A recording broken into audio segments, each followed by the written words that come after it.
ನೀವು ಹಣ ಕೊಟ್ಟು ಏನಾದರೂ ಕೊಂಡುವ ಎಲ್ಲ ಸಾಧ್ಯತೆಗಳಿವೆ.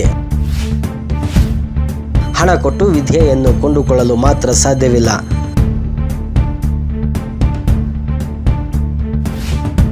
SSLC PUC ಅಂತಹ ಪ್ರಮುಖ ಘಟ್ಟಗಳಲ್ಲಿ ಶ್ರಮವಹಿಸಿ ಅಭ್ಯಾಸ ಮಾಡಿದರೆ ಇಡೀ ಬದುಕಿನಲ್ಲಿ ಯಶಸ್ಸು ಸಾಧಿಸಬಹುದು ಎಂದು ಹಿರಿಯ ವಕೀಲ ಎಂ ಗುರುಪ್ರಸಾದ್ ವಿದ್ಯಾರ್ಥಿಗಳಿಗೆ ಸಲಹೆ.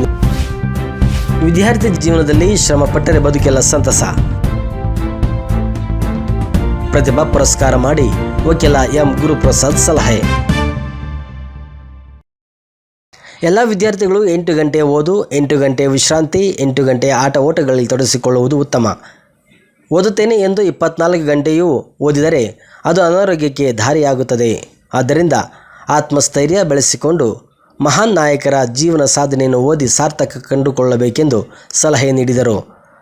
12ನೇ ಶತಮಾನದ ಕರ್ನಾಟಕ ಸಾಂಸ್ಕೃತಿಕ ನಾಯಕ ಬಸವಣ್ಣನವರ ಶರಣ ಪರಂಪರೆಯ ಆದರ್ಶಗಳನ್ನು ಪ್ರತಿಯೊಬ್ಬ ವಿದ್ಯಾರ್ಥಿಗಳು ಮನೆ ಮನಗಳಲ್ಲಿ ಮೈಗೂಡಿಸಿಕೊಂಡಾಗ ಮಾತ್ರ ಶರಣನ ಸಮಾಜ ದೃಢ ಸಮಾಜ, ಸದೃಢ ಸಮಾಜ, ಸಮತ ಸಮಾಜ ನಿರ್ಮಾಣವಾಗಲು ಸಾಧ್ಯ ಎಂದರು.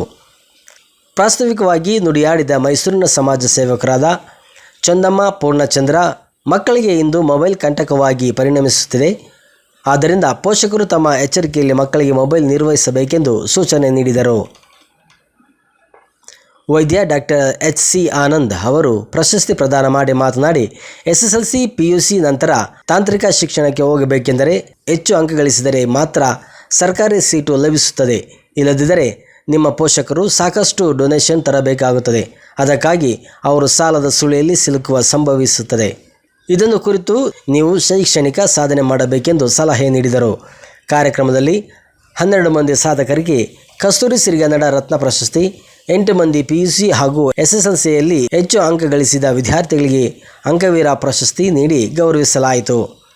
ಕಸ್ತೂರಿ ಸಿರಿಗನ್ನಡ ವೇದಿಕೆಯ ರಾಜ್ಯಾಧ್ಯಕ್ಷ ಪೋತೆರ ಮಹಾದೇವ್ ಮಾತನಾಡಿ, ನಾವು ಪ್ರತಿ ವರ್ಷ ಅತಿ ಹೆಚ್ಚು ಅಂಕ ಗಳಿಸಿದ ವಿದ್ಯಾರ್ಥಿಗಳಿಗೆ ಪ್ರೋತ್ಸಾಹಿಸುವುದು ನಮ್ಮ ಸಂಘಟನೆಯ ಮತ್ತು ಉದ್ದೇಶವಾಗಿದೆ. ವಿದ್ಯಾರ್ಥಿ ಜೀವನದಲ್ಲಿ ನಿರ್ಲಕ್ಷ್ಯ ಮಾಡಿದರೆ ಮುಂದಿನ 60 ವರ್ಷಗಳ ಕಾಲ ನೀವು ನಿರಂತರವಾಗಿ ಶ್ರಮ ಪಡಬೇಕಾಗುತ್ತದೆ ಎಂಬುದನ್ನು ಜ್ಞಾಪಕದಲ್ಲಿಟ್ಟುಕೊಳ್ಳಬೇಕೆಂದು ಎಚ್ಚರಿಸಿದರು.